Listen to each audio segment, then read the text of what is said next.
Good morning, Bitcoiners. I hope you're doing well. I'm loving my life. Who could complain? Who could complain on a day like today? It's beautiful. It's a holiday in Canada.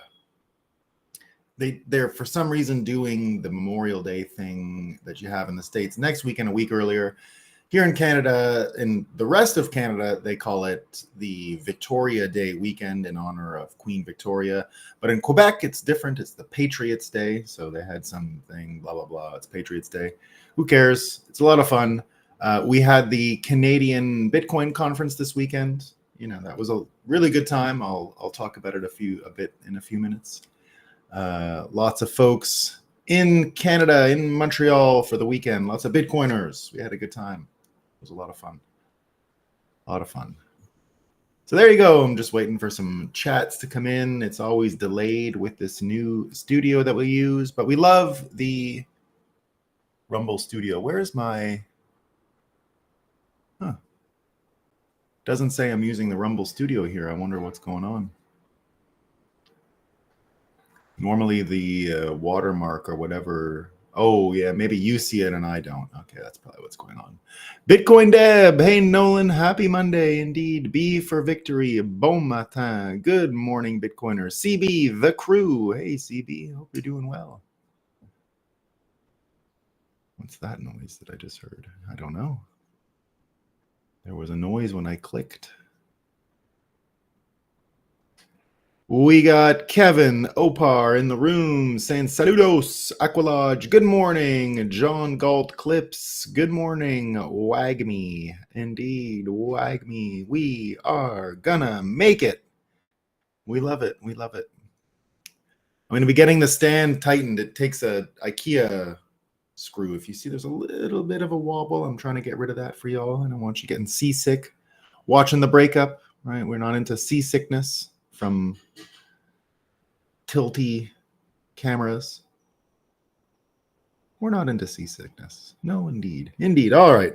So let's just acknowledge it's not quite a blue sky, but it's pretty good. We got the heat here. We're doing okay. Summer's coming to Canada. It's the old May long weekend. Summer rushes in, so it's happening. We're real happy about it. Skipped over all the spring. It was snowing a couple of days before I went to Hong Kong, and there you go. But anyway, let's just acknowledge the sun is up. Bitcoin's running. All that's left for us to do is have a coffee, talk about what's new. I'm at the end of my coffee here, but still saved a sip for y'all, you know? Saved a sip to enjoy with all of y'all. Had to go buy new coffee this morning, but I've got a great coffee shop right nearby me, so we're happy about that. All right. Let's get into some Moscow time. Moscow time. What's happening in Moscow time? Let's see what's happening. Now, I told you we had the Canadian Bitcoin conference this week. You know, a lot of Canadians in the house. Now, it could just be because I met Canadian Bitcoiners, but you know, I said, well, maybe Canadians aren't the dumbest people in the world. Maybe, I don't know. It's hard to say, you know, like I said, it was sort of a self-selected crowd of Canadian Bitcoiners. So it's enough to leave you with the impression that Canadians aren't the stupidest people in the world. But this first Moscow time submission really pushes it up against the limit here. So I don't know. We might have a new contender. Suddenly, a new contender arises to displace Canada from the Moscow time title of stupidest people in the world. So this is from Germany, of course. Of course, if anyone's going to take Canada out, it's got to be Germany, right? They're so smart. So this was going around over the weekend. So it's a manual, okay? It's a manual for people moving to Germany, okay? And the manual is produced by the German government. It's letting you know a little bit about the German people, all right? I don't think it's true, but we'll see, you know. This is really published, guys. Ready? All right. So this is, remember, it's published by the German somebody for people moving to Germany, okay? If you're a new immigrant to Germany and wish to have gay sex with a German man, check out the German government's helpful website for instructions. Most German men will be happy to have gay sex with immigrants, but it's important to ask first, right? Because they got the rape problem now there in Germany, so they're letting everyone know, you know, It's true, most men will jump in bed with you and have some gay sex, according to them. But you gotta make sure you ask, right? Because they apparently they got a rape thing now in Germany, right? So this one's funny. I don't know. It's just funny. It's just funny. I don't. I'm not laughing at anyone here. It's just a funny headline. Okay, this is from CTV News. The Gonzo trans Mexican drug lord musical Emilia Perez lights up Cannes. Everyone, get to Cannes. You can see the Gonzo trans Mexican drug lord musical Emilia Perez. It's so good, so good. Okay, we got two more here. So, you know, if you're worried about your ID or you're worried about, you know, government knowing too much about you and all that kind of stuff, right? You know, a lot of Bitcoiners have that worry. You know, I don't want to share my personal info. Well, the UN is letting you know here, right, that sharing your personal info is everything. It's everything. Why legal identity is crucial, guys. It's crucial to tackling the climate crisis. Digitization offers a pathway to bridging the global identity gap. In similar news, we get this from the New York Times. Those cute cats online, they help spread misinformation. A mainstay of the internet is regularly used to build audiences for people and organizations pushing false and misleading information. It's the cat videos, guys. It's the cat videos, right? They're the ones warning you about legal identification, right? They're against the UN's stuff here. This one's pretty good too. This comes from Fox. Parents can't opt out of kindergarten to grade 5 children out of LGBTQ curriculum. Appeals court. The court ruled that parents had not shown how the policy would violate their children's First Amendment rights to free exercise of religion. So no, you can't. They got to see the sex stuff, guys. You're not allowed. Okay, you're not allowed. This one's good. Bloomberg Energy. I got a couple of global warming ones in here. We love the global warming ones, right? This is just perfect global warming headlines because now, of course, it's summer, so you got to get every story about it being hot, right? But where are they telling you it's hot because of climate change, right? Here's two. They're too good. This is from the Washington Post. Record heat hits Florida. Florida's hot, everyone. Okay. Where DeSantis scrubbed climate change from the state laws. Okay. So DeSantis scrubbed it from the state laws, and now they're getting heat in Florida. They asked for it. They asked for it. Where else is that going on in the world? We got this from India. India's hot also. So Florida's hot and India's hot. Whose fault is it? Yours. You didn't recycle. This is what we get from India. The intense heat likely to hit India over the next few days will be exacerbated by climate change, according to a research group. So, guys, news flash. Good thing you tune into the Moscow Times. Good thing you tune into the Breakup. It's hot in Florida and India. Why? Why? Climate change, obviously. DeSantis took climate change out of the curriculum. Boom, they get it, right? India, it's worse now. It's worse. This one's good too. Insurers, this is from Bloomberg Energy again. Insurers are alarmed at the rapidly rising cost of hail damage as climate change makes hailstones bigger and more destructive. So if you ban more stuff, more climate change books in Florida, you should see how big the hailstones get then. You wouldn't believe it, right? I heard they're going to start banning some of the sex books and stuff and the climate change books in Georgia. Those hailstones are just going to get like this big after, right? They're going to be like bowling balls. If they ban more books, they're going to get bigger and bigger. The hailstones are getting bigger. Climate change, obviously. Now, you know, we got all kinds of people talking about the heat wave, right? Let me mix in a little more stuff with the heat wave. It's not enough that there's just heat waves making big hailstones and making it hot. And in Florida and India, right, there's worse news out there than that. This is from CNN Health.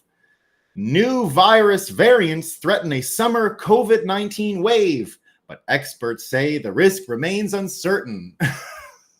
Summer wave. We're getting a summer wave of COVID. We love it. We love it. Now, speaking of summer waves of COVID, did you hear this? This is perfect. This is perfect for Moscow time. You can't get better than this. Okay, you just can't get better. This comes from FX Hedge, lots of people, the Associated Press. Federal Reserve Chair Jerome Powell working from home after testing positive for COVID-19. So old Jay Powell has COVID and he can't work. He's not working this week. He's got to stay home. Federal Reserve Chair Jerome Powell has tested positive for COVID-19 and is experiencing related symptoms. Powell tested positive late Thursday. Following Centers for Disease Control and Prevention guidance, he is staying away from others and working from home. No word yet on whether he'll take an extra vaccine. But we found out from this weekend as well that the former head of the CDC said, that vaccine was really dangerous and we knew it. That's in there. That happened this weekend too. Now we got a couple good ones here. Okay, now we're going to contrast some fake news about Trump and some fake news about Biden from the weekend. So both of them, I don't know if you saw this, both of them gave commencement speeches yesterday, university, college commencement speeches. So they provide a perfect contrast. So the first bit of fake news here about Trump has nothing to do with the commencement speeches. We'll work into that. But let's just see how the fake news covered Donald Trump over the weekend. What do we got here? We got from the Global Eye News, and yeah, that'll do. We got Global Eye News. That's good enough. All right, here we go. Donald Trump. Donald Trump said this over the weekend, according to the fake news. Okay, Hitler did a lot of great things. I imagine myself being a guy like him. And the Biden-Harris HQ said the same thing. He said, Hitler did some good things. Ex-chief of staff says Trump praised Hitler in the White House.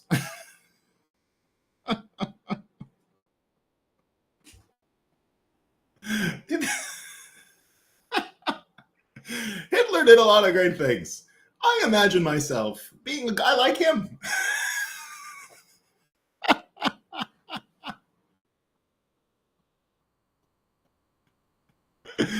Oh, gosh. And in the same vein, we get this from either the New York Times or the Washington Post. The font is the same, and I forgot to take the above the fold screenshot, but it's from Jamel Bowie. He's an opinion columnist, and this is what he says. To overturn Trump, we need to overturn white supremacy, right? So we can't have any more leaders thinking that Hitler is a great guy and he wishes he was like him. For that to happen, he says, some monuments and the historical myths they supported are going to have to come down. You're going to have to come down. Now, I support Jamel and his statue taking down-ish stuff. Very good. All right, we got more, though. This is from the Washington Post, so I managed to keep this one. This one's good. This is from the Washington Post. This is not gaslighting, guys. This is just a straight headline. He means that he's not trying to gaslight you, okay? He's not trying to tell you you're crazy. He's not trying to convince you of that at all, okay? This is what he really wrote. We're letting Trump distract us from his corrupt anti-climate agenda. This is strange.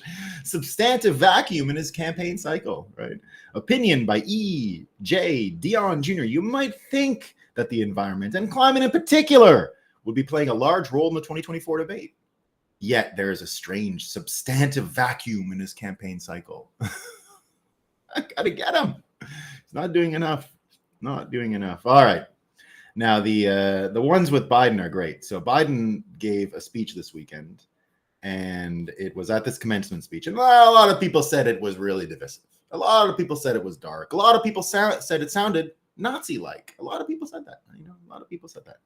This is what some people said. We got a newsman saying, this clip doesn't do justice to just how dark and divisive the entire speech was. I very much encourage people to watch it. And remember, it was an address to graduates on one of the proudest days of their life. I've got plenty of problems with this country, but the idea of standing in front of a proud and happy students preparing to go out into the world and using that moment to drum up racial fear to improve your polling is some evil stuff. And he's been doing it for years. Remember, he did the whole campaign is based on the Charlottesville hoax, right? That was the last campaign. Max Blumenthal says, at Morehouse's commencement, Joe Biden falsely claimed he saw pictures of Palestinians tying a mother and a daughter in a rope, pouring kerosene on them, burning them, and watching as they died. No such photos exist. Yet another sickening lie to justify Israel's genocide. we got more, right? We got more. So Joe Biden told graduates at Morehouse College in Georgia that America hates them because they're black. But here's how the news covered it. Here's how CTV News in Canada, filled with smart people. They're so informed, the Canadians, right? What are they hearing about the speech? U.S. president tells Morehouse graduates the scenes in Gaza from Israel and Hamas break his heart. They broke his heart. They broke his heart. Poor guy. Broken heart. He's got a broken heart. Right? Washington Post says President Biden delivered a commencement address devoid of major interruptions or protests at Morehouse College on Sunday, using the platform to reach out to the black voters at a time when their enthusiasm for him has waned in recent polls. And when they say devoid of major interruptions, what they forget to tell you is that a bunch of students turned their back on them. That's what we got for Moscow time, guys. I can't. I can't make this stuff up. It's just too good. Too good. All right, where do we go? Who writes this crap? It shows serious mental illness and emotional infantile instability. These are not. They're not sending us their best. They're not sending us their best. They are not sending us their best. P-Man Van says, best narrative about climate change is no matter the weather, it's because of climate change. Those are our favorites. Those are our favorites. CB says, weather everywhere. Weather, yeah. Guess what? Like the news is telling us. Guys, it's hot in Florida and India this weekend. Oh my God. Take all my money. Fix it. Climate change in China because they are not Christians. So good. People are still testing, Daniel says. Well, apparently, Puwell testing. Puwell is testing. Broke Biden needs to dollar cost average. I love that. I want to see more of those broke Biden stories. Oh, is that so? Biden's coming to my small New Hampshire town this week. I think he maybe has 2 or 3 supporters. I was in Littleton yesterday. Is he coming to Littleton? I can go to Littleton. I love Littleton. Littleton's one of my favorite towns. My favorite diner is there. I want to know what your favorite diner is. I know a good diner there. There's that, there's some like Greek one right downtown, and they make amazing pizza. I stop there all the time when I go to Maine. Love it. Very beautiful town. I've been thinking about spending the night there one time. I love it so much. There you go. There you go. Okay. All right. Let's get into our theme for the day. So, of course, it is about how this clown world, we saw these 2 contrasting commencement speeches, right? College graduation speeches. Trump went and gave his to the Navy Naval Academy. So there's an amazing video there where he gives the speech. He shakes hands with over 1,000 graduates, and someone did a sped up version of it. It's just him, all these people coming in. Then they show the Joe Biden one where he gives the speech where he's doing his. And by the way, did you see the other video this weekend? There's a video that came out of him trying to spread fake news. It's the most AI looking Joe Biden video ever. It's like, I've been suspecting for months they make a lot of AI videos about him or with him, using him. I suspected it even during the campaign in 2020 when he was campaigning from the basement because of COVID, that there were some videos that weren't real, but one came out this weekend. I think it's conclusive. The eyes were superimposed. The mouth doesn't make sense. The voice was even modulated and changed. So if you haven't seen that one, you got to see it this weekend. It's something else. Now, forget about Moscow time and laughing and jokes all the time. You just need to see it just to see to what extent these fake videos are being produced, rolled out without any warnings. There's nothing like that on it, right? So you got to use your own discernment. You got to have a look. I think it's one of those ones in the same way that when someone's lying, one of the tricks you can use, one of the advantages you can have, you learn it as a parent, for example. If someone's lying, you let them lie, because once you see their tells, once they're lying and they lie in front of you, it's actually a very powerful thing to know, because you'll be able to recognize the tells, and everyone has sort of lying tells and all that stuff. So you can see them very clearly. So, it's one of the traps, I would say, that is useful if you want to understand how someone lies, what they look like, what their tells are. But this video is one of those instances where there's no way it's real. There's just no way. Now, it could be based on a real story. It could be someone took a recording of the drugged up president trying to give a speech and then doctored it after. But nevertheless, it's one of these ones where it's so obviously fake. You can study, I guess you could say, the earmarks of these videos. So I would suggest you all do that. Go have a look at some of these videos from over the weekend. I forget which one, but it was widely recognized that it was totally fake, and very easy to discern that it's fake. So go check that out. So now Trump does this one with all of his, and you can start to see this contrast, right? The contrast is one of the great things. And one of the things I was sort of praying for with the election in 2020 is that Biden would not be able to make it to the end of his road, to the end of the mandate, that he would rot on stage. And when they didn't replace him last summer, I was more thankful than ever. I just said, well, I want to see him rot and decay and just turn into mold, just disgusting, stinky, rotten flesh in front of everyone. Because the myth that keeps America back is that somehow America is the leader of the free world, and that the president's job is to lead the free world. Having Biden in that job dispels that myth. That's the myth that's keeping America back. That is the thing that keeps America from confronting the bad things it's done in the world, fixing those bad things, and then helping remove American presence from the world as this empire, right? Now, one of the neat things that America is both at once an empire, it's an imperial power, but it's also a revolutionary force. It oscillates between these two extremes. It's the same thing, right? America was created as a revolutionary force against a powerful empire at the time. So it understands what that revolutionary aspect is. It was born in that revolution, but it became an imperial power. So America never had to consciously choose which is what it was, but it sits in a pendulum and swings sort of back and forth between these two seemingly extremes, but part of the same continuum. So in this case, America looks like the thing that's got us stuck right now is that we're stuck in this imperial hegemonic identity, and we need to pull out of that. We need to just be a country again, a normal country, not an empire, not an imperial power. And the thing that's keeping America from doing that is these leaders who continue to be described by mainstream media as the leader of the free world, this fake title that the president got. So when you see that, when you see these contrasts, it's really helpful. And watching Biden rot on stage is perfect. And the thing he's up to, right, while the Fed chair is at home with COVID, right, the thing they're doing in the meantime is just perfect. In the meantime, we get this from the State Department, from Blinken, who we love, right? Blinken is just the greatest Secretary of State for what we're after here. And so this weekend they come out and they issue the following statement.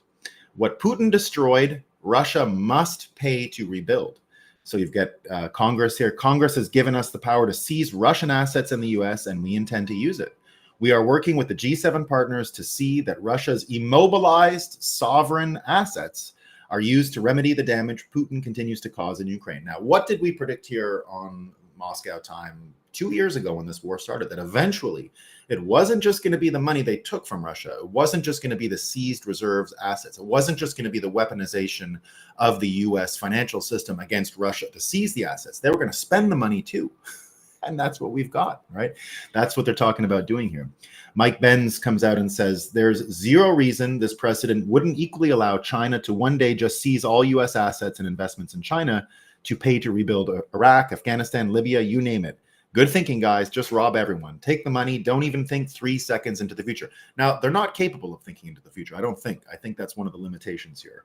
And we're going to talk about that in a second, right? So you've got this military grade brainwashing. You've got all of these people now trying to tell you it's a good idea to take the Russian money and give it to Ukraine and rebuild. It might be a good idea for Zelensky. It's not a good idea globally, right? It's one of the greatest mistakes America's ever made. And it's a mistake we had to make. It's a mistake that is necessary in order for America to confront the terrible things it's done in the world. It's sort of the complete condensation into one nugget of all the abuses the American system has heaped on the world over the past 80-year cycles. And it's perfect that it's happening now. It's perfect that it's happening with someone like Joe Biden in leadership. Trump would have never done something this stupid. It's what I've said many times. Trump winning in 2020 would have at once not shown us that we don't have fake elections, right? So we would have thought we still had legit elections in 2020 had he won. And as well, he was just too good at managing the imperial part of America. He would have never made a mistake like this. There's no way. So again, I've said for a long time that Biden is the best thing for Bitcoin, the accelerationism of Bitcoin, just like Trudeau is the best thing in Canada. Now, people suffer because of this. You don't want these people around for too long, and the suffering has gone on pretty long now in America and Canada. But nevertheless, here we are, right? And having Biden try to do the job the way he is perfect, because now he's come to the point where a man who couldn't argue himself out of a commencement speech, he can't even do a commencement speech, is going to have to articulate to Americans why it is they've seized foreign reserves and are spending it on war in the way they are, right? I mean, of course, he can't do that, right? He can't do that. And now it gets even worse, right? It gets even worse. We've got Victoria Nuland back. Remember Victoria Nuland? So she retired a little while ago. She's the one who got the Iron Maiden thing going in 2014 with the revolution. She's been the one on the file of seizing Russian oil markets for a long time. It looks like that's what she does. She's a color revolution architect. She's an engineer of these things, according to many folks on the internet. Michael Tracy here saying, Queen of Darkness, Victoria Nuland is back, demanding that the U.S. openly facilitate strikes by Ukraine on targets inside Russia, something the Biden administration had previously insisted would never happen. A once unfathomable escalation, and which now barely raises an eyebrow. Indeed, you had a story in the Wall Street Journal today. Ukraine asks for U.S. help in striking targets inside Russia. Biden administration has restricted Kiev from using U.S.-made weapons in Russian territory. Michael Tracy says, yet another thing Americans were diligently assured would never happen is now being trial ballooned. Just like how the tanks, F-16s, long-range missiles, Patriot batteries, cross-border raids, intel sharing, training missions, and so forth were workshopped ahead of time. So Victoria Nuland, who I said is not retiring, I said she's coming to America to run a color revolution here, which looks like is what's happening, right? So we get both of these things happening at the same time. Gotta steal it from whom? Yeah. So it looks like this is what's happening, right? So we've got at once the Putin story, we've got the taking of their money. Now we're going to be using American weapons against them. And again, having Biden preside over this time in history is perfect. It's just perfect. It's the reason why you're going to have, it's the reason why the whole architecture of deceit has become so easy to see, right? When Trump was there, when Trump was president, you could say, well, there's disagreements, right? The news is doing its job. It's standing up to the president. They're questioning him. They're asking things. Now, you could see through it if you looked close enough. If you understood what Mike Benz understands, if you understood the architecture that he has been describing for a long time before, you would have been able to understand exactly how we didn't have civilian control of the military. Trump wasn't really the president. He wasn't really the leader of the free world. He wasn't really the leader of America. So when you see Biden, who obviously is not the leader of the free world and is obviously not the leader of America and is obviously not the civilian in control of the military, something else is going on, right? It was hard to confirm when Trump was around. It was hard to see this stuff in clear 2020 vision, but it's now obvious. It's now clear and easy to see. And you've got people like Mike Benz who have underlined all of this stuff to us. And now when we get this Hungarian Prime Minister, Viktor Orban, of course, Viktor Orban recently went to New York, met Trump alone, did not meet Biden. He came out and described exactly what's going on with Slovakia, with Ukraine, with the energy push that America has towards getting the Russian oil reserves as well as their markets, because that's what Ukraine is. Ukraine is a transfer station for a lot of the liquid natural gas, and that's how Russia gets some of their stuff to the European market. So that's what's going on. So Viktor Orban says the following, right? And he's talking about here about color revolutions, but more systemically, how US hegemony has been practiced over the last couple of years, 20 years at least. So he says, first, they reformulate norms. George Orwell saw this and described it as thus: war is peace, freedom is slavery, ignorance is strength. The first step in the progressive liberals' program of oppression is to take a norm and give it precisely the opposite meaning. War is peace is something that progressives also say today. Peace facility is what it's called, right? So the peace facility that you hear, Victoria Nuland, and now this money is going to be a peace facility. The weaponization of the global banking system and the global financial system is peace facility, right? So this is what he says. Peace facility is the name of the Brussels financial fund from which they send the most destructive weapons to the front. Migration is a resource, they say, while crime rises, the threat of terrorism increases, and trust is drained from our societies. The second step is to use the instruments of the state to start spreading this inverted normality. Anyone who thinks otherwise is problematic. There is something wrong with them. Anyone who thinks otherwise is either ignorant or insane. So this is what's been going on for Canada for a long time, right? Canada, that's why Canadians are so stupid. The people who spoke up were called crazy for years, and most of them have just left. So you're left with a distillation of mentally ill people who consume all of this brainwashing. So that's the problem with Canada and Germany, right? So here we go. The perception must be created that listening to them would lead to some fatal catastrophe. Then comes the third step, when they spread the word that because you hold dangerous views, you are also a security risk. They set some sort of fact checker or democracy watchdog on you and is established that you do not share the views of normality that they preach, and that therefore you are a radical whose freedom of speech they need not hesitate to restrict. We've seen this. That's what COVID was. That's what RFK has been telling you was so suspicious about COVID. And one of the main, let's say, if you want to damage Trump, let's say, if you want to criticize him in a way that is true enough for people who are clued in and know what's going on. And again, it goes back to the point that Trump wasn't really in control, that there were forces beyond his power. He could have shut the border, wasn't able to. If he was truly the president, he could have shut the border, but he couldn't because he didn't understand who was opposing him and where and how many subversive elements there were in his own administration, right? So I continue to give Trump the benefit of the doubt that he'll get it done the second time. But one fair criticism you can land on Trump, and I love Donald Trump, it's love, right? But I can recognize when he makes mistakes, and RFK is able to land a punch on Trump when he talks about the COVID thing, because RFK said, I knew right away the way COVID was being rolled out in America. This was a national security operation. It was not a public health thing. He could tell the difference between a public health thing and a brainwashing exercise.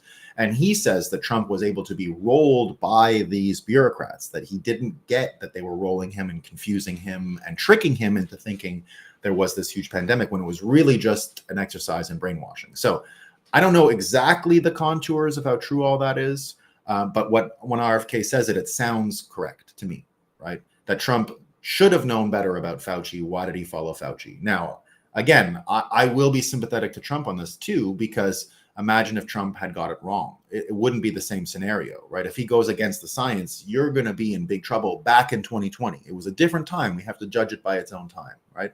So I don't think it's as simple as Trump got rolled. I feel like Trump has got enough street smarts to not get rolled by bureaucrats, but maybe not, right? Maybe that is a weakness, and that's something that RFK brings up, and that's what you had here, right? Next, then in the fourth step, so this is back to Viktor Orban, the Prime Minister of Hungary. Then in the fourth step, they incite the liberal press to attack you. Activists are mobilized, and then you are silenced through litigation. This leads to the sphere of fake depictions of you on the internet, denunciation on social media, and a horde of civil society entities bombarding the courts and state bodies with accusations against you. And if you survive all that, the fifth step is for state bodies to spring into action. They have received so many complaints and accusations that they are obliged to investigate you. This is how public bodies become the private institutions of the progressives. They find that the accusations in the media and the concerns of the watchdogs are all well-founded. They indict you, and in the end, state bodies are used to silence you. This is what they do in Hungary and Brussels. This is what they do to conservatives and progressive liberal European capitals. The same thing is happening in the United States, where court proceedings are being used to remove President Donald Trump from the ballot. This is what happened to the European Union when they tried to use administrative procedures to impose a travel ban on Tucker Carlson. It is happening in Germany, where political parties are being monitored by the intelligence services. And it's happening in Finland, where they wanted to prosecute a politician and a bishop for quoting scripture. So it's happening all over the place, right? And we can see the battle. We can see it. It's obvious now. The architecture of deceit has made this so easy to see. Don Boley says, I don't think it was all Trump's fault. Yeah, again, I'm not here to say Trump is the worst. I'll never say that stuff. I go back to 2020. Trump can read a room. He might have known. He just might have known he couldn't have survived opposing all of the scientists. I mean, it could just be that simple, right? Now, that could be true, but it doesn't matter. RFK can still hit him with it, and the punch lands, right? The punch lands. That's all I'm trying to get at, is the punch lands. So it's an important thing, right? So the punch lands when he does it. So I don't. It's not the reality of it. It wouldn't change my opinion.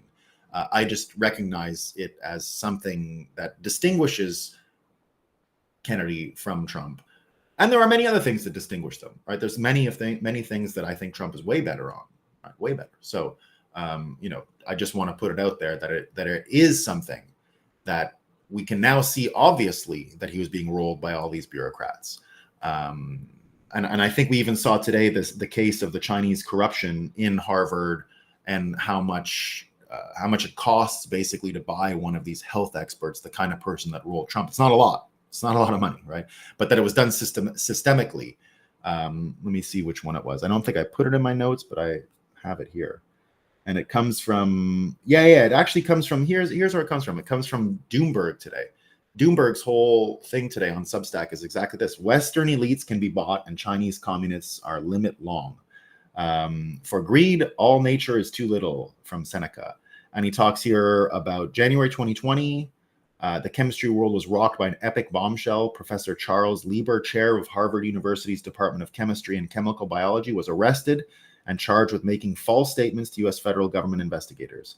Lieber was considered among the best chemists of his generation and a virtual shoo-in for an eventual Nobel Prize. He had received millions in funding from the highest levels of the U.S. government, including blah, blah, blah, blah, but also from the Chinese Communist Party. Unbeknownst to Harvard, beginning in 2011, Lieber became a strategic scientist at Wuhan University of Technology in China and was a contractual participant in China's 1,000 Talents Plan from 2012 to 2017. And this recruited a bunch of people. It paid him $50,000 a month. So he got a Bitcoin a month, basically. Living expenses of up to 1 million Chinese yuan. So that's 158,000 USD at the time. And 1.5 million US trash tokens to run his research wherever, right? So these people were corruptible. And that's part of how the architecture of deceit functioned, right? But we can see it now. We've got people like Mike Benz who have described this architecture. We've seen it play out. If it wasn't for 2020, it would be much harder to describe this stuff. Now that we can see it clearly, it's easy. You don't have to guess. You don't have to fill in the blanks. You don't have to hallucinate the answer. The proof is there, right? So when we see things like what's happening in Georgia, for example, right? We talked about Georgia the other day. Here's what we know. And we find out that this is from Alex Rubinstein. And this is the kind of stuff that Mike Benz has let us know. This is color revolution all over again. The president of Georgia, who barely speaks Georgian and never visited until she was in her mid-30s, vetoed the bill that would have forced NGOs to disclose their funding. 90% of funding for NGOs comes from outside Georgia. She is serving her masters in the European Union and America, not Georgians. This is what we've seen many times. This is the battle plan. This is the system that's used. This is the architecture of deceit. This is how the entire U.S. model, the U.S. Financial model is propagated around the world using propaganda. It requires this type of propagation. That is how the system spreads around the world. It requires the full use of sanctions. And if the full use of sanctions don't work, then they have to back it up with all the brainwashing and this architecture where they can help get into the NGOs, which is why it was so important when, Bukele banned all the NGOs from El Salvador. That was one of the best things he did. Probably as important as getting Bitcoin to be the national savings instrument. So because if he would have let those subversive forces run around, it would have continued to cause those troubles, right? So that's why Orban, he did that long speech and said in the end, this is the year we will be able to end the era of Western civilization, to put an end to the world order based on liberal hegemony. The progressive world spirit has failed. It brought wars, chaos, and disorder, economic collapse, and confusion to the world. Eventually, people got tired of the representatives of this liberal spirit wherever they appeared. They are incapable of being leaders. They are not fit for the task. They are riddled with errors and ultimately rush to their own destruction, which is what we see right now, right? Which is what we see when we see America do what it's doing with the banking system. As Putin said, it was one of the stupidest things America ever did to weaponize the financial system. But now that they're actually going to spend the money on the war, it's perfect. It's perfect for what we need to see in the world. It's perfect for the change that we need to see, because the contrast now becomes easy to see. The contrast is everything. The contrast is an easier way to describe why we need Bitcoin once you see exactly how corrupted the previous system is. You need to create the case to separate money and state. It can't just be some intellectual thing. Maybe it'll be better. You got to have the suffering. You got to show just what a dead end the old system is. The dead end has to become self-evident before people will change. That's just, it's a rock bottom situation, right? It's like anyone who's addicted to stuff. We're addicted to this reality that the US dollar has created. And usually to get off addictions, you got to hit rock bottom. Joe Biden is rock bottom for fiat. It's rock bottom. Jerome Powell, Joe Biden, these are Janet Yellen, Anthony Blinken. This is rock bottom. Victoria Nuland. It's perfect. These are the cast of characters when you're strung out on the last doses of the dopamine delivery drug dollar. This is what it looks like. These characters are the last ones around. The absolute worst people, the absolute worst drug dealers you can imagine are here, which is great, right? It's great. Again, as sucky and awful as it is to go through this, it's what you need. It's what you need, right? So we've got the thing in Georgia that's as dumb as you can imagine, right? It's just so silly. We see the same thing happening this weekend in Congo, right? What did we see in Congo? Mike Ben's talking about it again, right? So the Daily Mail. The United Nations Stabilization Mission in the DRC met its chief, Bintou Keita, condemned the incidents in the strongest terms and offered her support to the Congolese authorities in a post on X. Here's the important part. The DR Congo military named the coup leader as Christian Malanga, 41, a US-educated former refugee who was a naturalized American and has been definitively neutralized by the security forces. And you should see their pictures. It's all a bunch of white guys, right? Look at these guys getting arrested in Congo. At least 3 US citizens feared to be CIA agents are arrested in Congo after failed coup. And Mike Benz adds, a lot of people have zero idea that our refugee programs exist for the primary purpose of building up regime change networks. It's exactly the color revolution stuff that we heard about. It's exactly what Victoria Nuland has been up to, what's going on in Georgia, what went on in Ukraine, what they're trying to push in Slovakia, what they're trying to push in Poland and Hungary and all of these places. But here's the kicker, everyone. Here's where things get really fun. Here's where it's perfect that they're talking about taking the money. They're talking about doing all this stuff, right? What happens simultaneous to all of this stuff happening? Well, why is the rest of the world have to get involved in all of this American psychological mental illness that's being spread by the banking system, by the know-it-alls, by the credentialists? Why? They don't have to, and they're not putting up with it, which is what we see. Balaji with a long thread today on de-dollarization. Nick Carter talking about de-dollarization, because the same people who are out there telling you, right? Let me just read again the Biden thing, and then we're going to transpose the Biden commencement stuff to what's going on with de-dollarization. Because I've been through it with these gaslighting news, financial news people. The financial news people are as dumb as the sports news people. The sports news people are the wokest journalists in America. The financial people are not far behind, right? These people are rock bottom stupid. And here, so again, you get CTV News saying, Biden's speech went well, right? It breaks his heart seeing all the trouble. That was a lie. Washington Post delivered a commencement speech devoid of major interruptions or protests. That's not true. It's just not true. He had many protests, right, during it. They just weren't major. So that's how the trick works. So while you have that, and again, you had all these people talking about the darkest speech in the history of all this stuff, right? So Here's what it is. Tandy says, after Biden's incredibly divisive speech today at Morehouse, I'm not even going to apologize. This is a not Trump supporter. This is a former Democrat Biden supporter, right? I'm not even going to apologize for voting Trump in November. I went back and watched a few clips just to see if I had an initial reaction. I didn't. He's disgusting. I'll grant Obama credit. He at least sounded interested in unity. Biden just sounded ridiculous, and the country doesn't need that right now, talking about just how divisive it was. So now the media is telling you Biden gave a great speech, and it hurts his heart, and it was devoid of major interruptions. That's not what happened. It's not what happened. And these are the same people telling you that de-dollarization is not happening, right? Well, let's see reality. Nick Carter and Balaji both today talking about it. So Nick Carter said, it's been a very popular opinion here to deny the reality of de-dollarization, but the facts are very clear. I expect that it's not happening people to pivot to it's happening, but it's a good thing imminently. So let's make the prediction.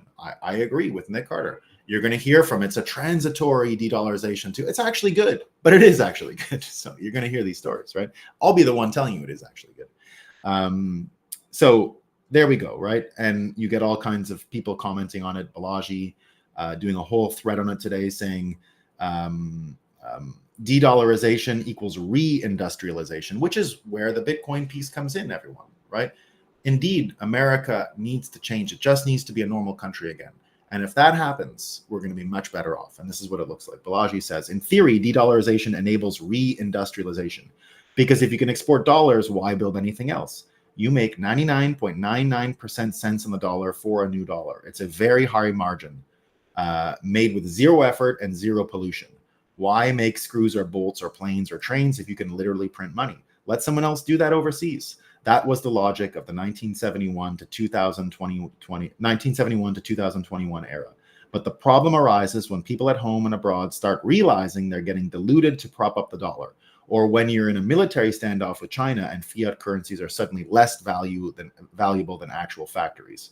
In that case, if you want to build things in America, you need to stop printing things in America. And that's why everyone from sober financialists like Luke Groman to Biden advisors like Jared Bernstein have talked about dethroning the dollar as per the GIF below. And he shares the GIF below. The problem isn't that it's much easier to launch currencies than to build factories. China spent the last 45 years shaping their economy into an industrial powerhouse, while the US spent those decades deindustrializing, regulating, and offshoring. Like the US, China does have a high-tech culture, but they also have a low-tech and medium-tech culture, a culture of skilled laborers and factory workers. It is very non-trivial to bring that back to the US. The best case outcome might actually be to leapfrog with robotics. So you better pray for Elon Musk and Adcock Brett and K Voigt to get humanoid robots working. Of course, Washington, D.C. has fought AI and self-driving every step of the way, so they'll probably fight robots too. And if that doesn't happen, if the robotic leapfrog hits a roadblock, such as the fact that many pieces of the robotic supply chain are still made in China, we're headed for a tough situation. It's one where DC loses first its physical power and then its financial might, but maybe overnight. Because you don't just instantly get back the factories when the world dethrones the reserve currency. So he goes here, to be clear, I'm sympathetic to the de-dollarization enables reindustrialization camp like Nick Carter. It may end up going that way, but right now it's not going to be a smooth transition. It may be like Russia in the 1990s. And that's what it looks like is happening, right? It looks like the de-dollarization is happening. The jig is up. The rest of the world gets it about America. They're not going to keep supporting this. They're not going to look for leadership from Joe Biden. I mean, that's not happening, right? The Emirates, and you know, you feel this a lot. When I was in Qatar and I met a bunch of Emiratis in Hong Kong, you know, they'll all say the same thing. America is the greatest country in the world, but what the fuck is wrong with it right now, right? And they can see the trouble. They can see what's great about it, and they can see what the problem is. But again, the reason why Bitcoiners can come through all of this is that we've seen this coming, right? Not only have we seen this coming, we've seen the optimistic side of it. We've seen the benefit of this stuff happening. It's not just about, oh, de-dollarization and America is going to go down the tubes and it's going to be a total shithole.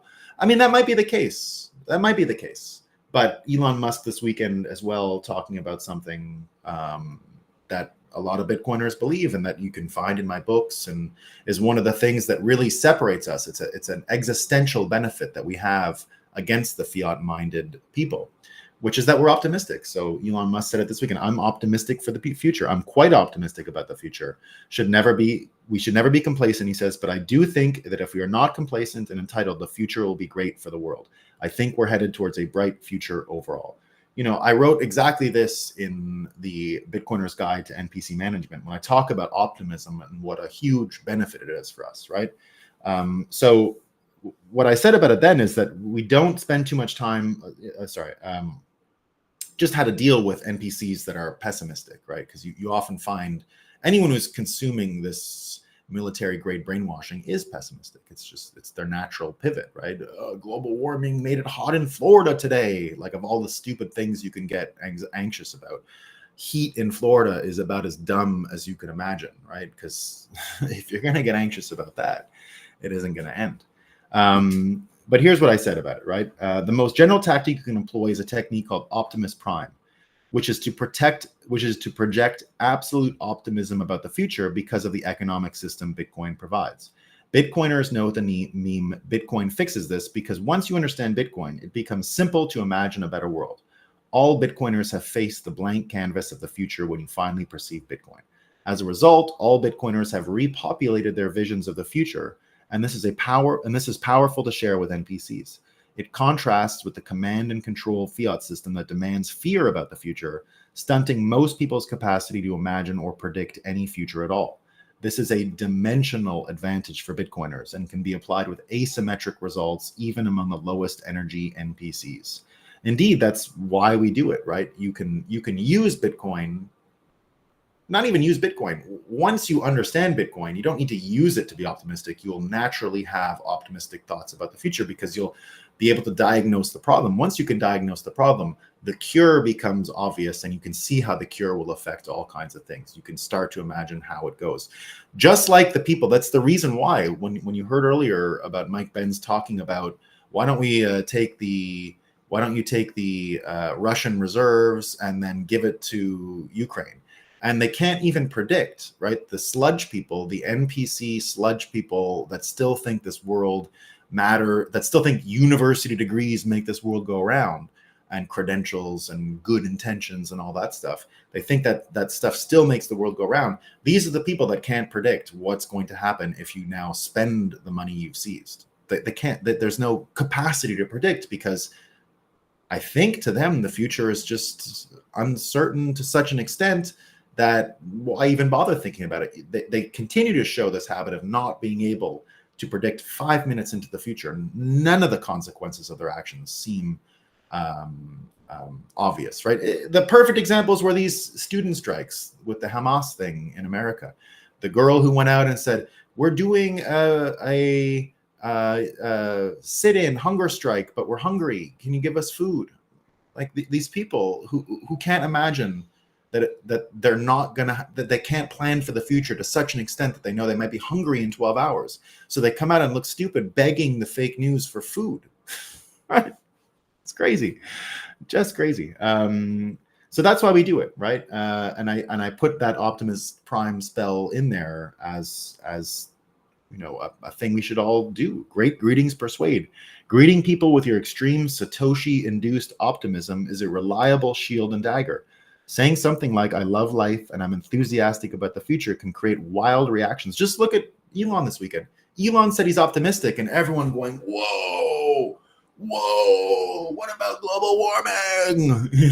That's what we're dealing with, right? That's what we're dealing with. Those who are especially energy and media illiterate have superstitious eschatological beliefs around climate change and are depressed when thinking about the future.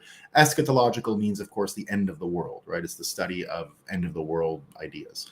And again, just like climate change, that's basically what it is, right? Just like we heard, the hailstones will get bigger unless you don't recycle, right? Unless you recycle, the hail is getting bigger. This is pure medieval religious brainwashing. It's no different. It's the exact same thing. We have not progressed. This is 13th century NPC stuff that still is here today. Such a small greeting and its reaction may be enough for you to know to avoid someone or for them to get awakened by your presence in their life. Consistency and optimism will especially provoke this reaction. It's like holy water, right? If you're a Bitcoiner and you're like Elon Musk, yeah, the future's going to be great. You know what else he said this weekend about this is true, guys. This is hard for us to handle as Bitcoiners, but I believe Elon on this. The universal basic income, he says, no. Universal high income. It's true. It's true. We're going to be able to make even the sludge people healthy and happy and all of them, right? Now, I do believe UBI will exist. I really do. I believe it'll exist. I think only wealthy people, Michael Saylor had it right? Bitcoin is for rich people. It's for rich people and energy barons, right? Energy barons and rich people. For the rest of the sludge people, they get political money. They get money that maybe will make them, if you go to China now, apparently the social credit is working there. Apparently they're not spitting on the ground as much. I don't know what else to do with these sludge people. I mean, what are you going to do with Taylor Lorenz? What are you going to do with her? What do you do with a person like that, with that kind of mental illness? This weekend, she's out there saying, oh, Elon's obsessed with me and he's throttling me on Twitter. And then he finds out someone, libs of TikTok brought it to Elon's attention. He goes, I don't even know who she is. And people are like, no, he definitely knows who she is. And they're like, he's got 10 kids. He runs the biggest companies in the world. How would he know who this middle-aged, mentally ill woman is? Of course he doesn't know who she is. Of course.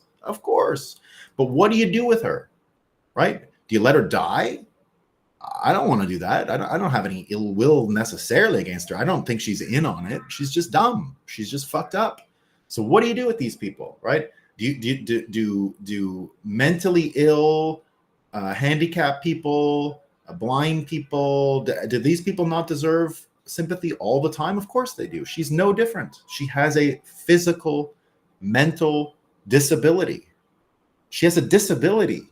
All right, a disability. We have so many more people with disability now that we need something like universal high income to help them. I'm optimistic about it. I think we can handle that. I don't think it's going to be a problem, right? I don't predict. None of my science fiction books that I've written about a world on a Bitcoin standard, none of them have some desperate class of fiat sludge people begging for food. None of that is happening. Now, we've used some brainwashing techniques so that they're not as fat anymore, right? That we've sort of taken care of in my books. Using manipulation. It's not pretty, right? Using UBI, using CBDCs, using all that stuff. Now, I don't want to be out there running CBDCs. I'm just telling you what I think is going to happen. I'm not arguing for CBDCs. I'm arguing for UBI. I am arguing for UBI. Only to spare the lives of the sludge people. It's not for you. It's not for rich people. It's not for Bitcoiners. It's not for any of those people. It's just for the sludge people. Mostly the journalists of today, right? Most of them need to have this. So, but we can't avoid it. It's coming. There's no way it's not coming, right? And so indeed, having an optimistic view of the future can really draw the poison out and really show you and expose who the NPCs are, and it shows exactly their limitations. That's why it's a dimensional advantage. The future, another dimension, is an advantage for Bitcoiners because we understand it a little bit better, right?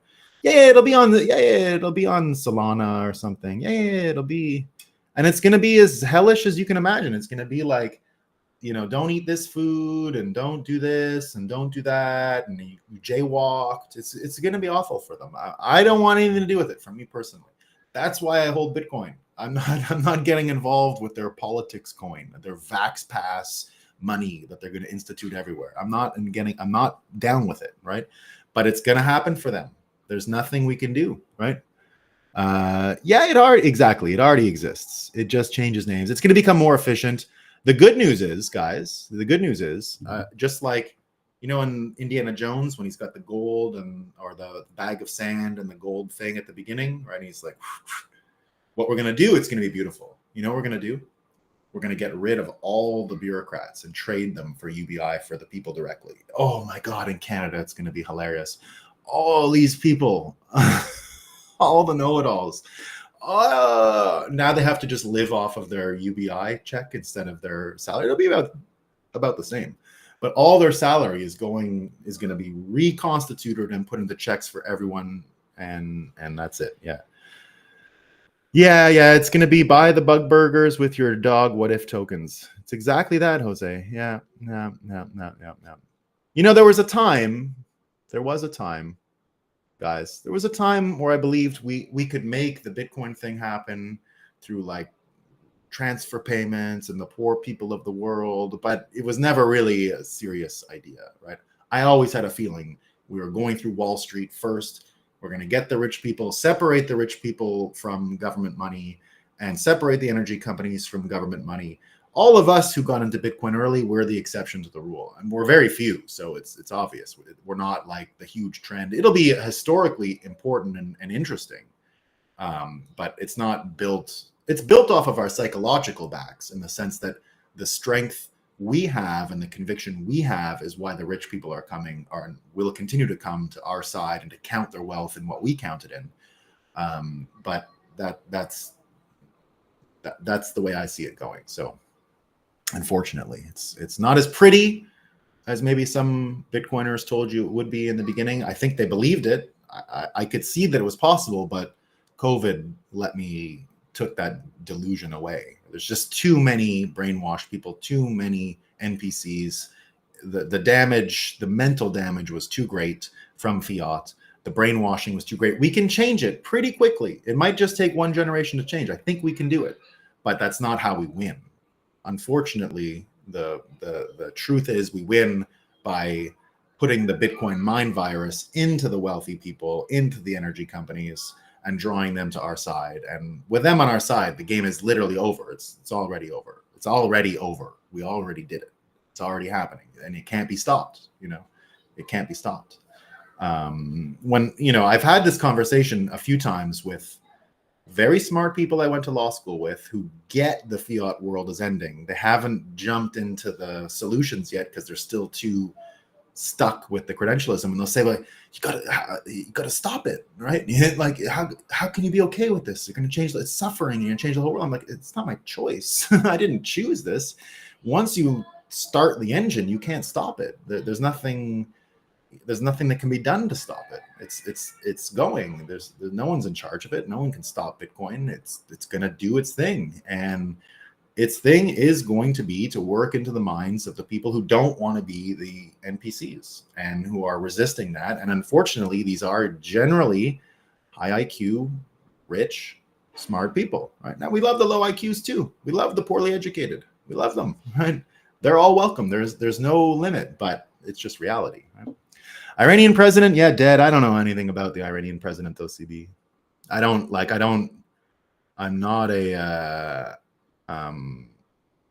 not aware enough of, I know a lot of people were happy in Iran, and a lot of people, didn't care. But I am going to get more interested in Iran soon because you guys know the Shogun series. I hope you all watch. It was a recommendation of mine from the early time. It was amazing, wasn't it? They're going to be making the sequel, which they say is Shogun 2, but I have a feeling people are not clear on what's happening. I think they're going to go back to the James Clavell series. And so the sequel to this one will be the origins of Hong Kong, called Taipan. An amazing book. You got to read it. So it'll go from Taipan to